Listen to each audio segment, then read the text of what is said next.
Hey everybody, this is a little tip for you maybe. As far as like keeping old caulk containers where you've used, half the tube or whatever, and you got a little bit left. What I found like for like typical caulks like this, for like windows and doors, this latex kind of caulk, I just found that if I just put some aluminum tape on the tip of this thing, it tends to keep it fresh for quite a long time. So that's one thing that I found to work very well for several months actually. But for things like gutter sealant, stuff like NP1, which is really heavy duty masonry caulk that's really thick, like this one here I just finished using a little bit ago. And what I'll do is I'll just kind of put a little mound of caulk on it like that. This is still wet, but I'll let it dry. And then tomorrow when it's dry, then I'll put some aluminum tape over this, and that holds up for quite a while. And then like in case of this gutter sealant, the whole nozzle was plugged up.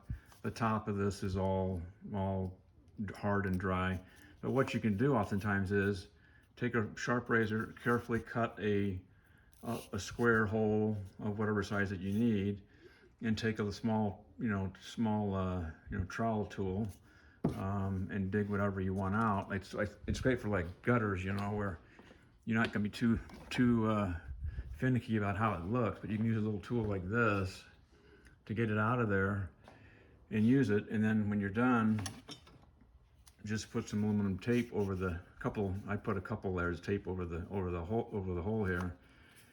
And chances are it may dry up in here a little bit. You may be able to come back a few months later and cut a hole a little bit lower and anyway, it's just a great way to use old bottles of caulk or old tubes of caulk that you might want to have a use for. And it'll save you from going down to the store to buy a whole tube to do, just a spoonful or two of caulk. So just a good tip, FYI.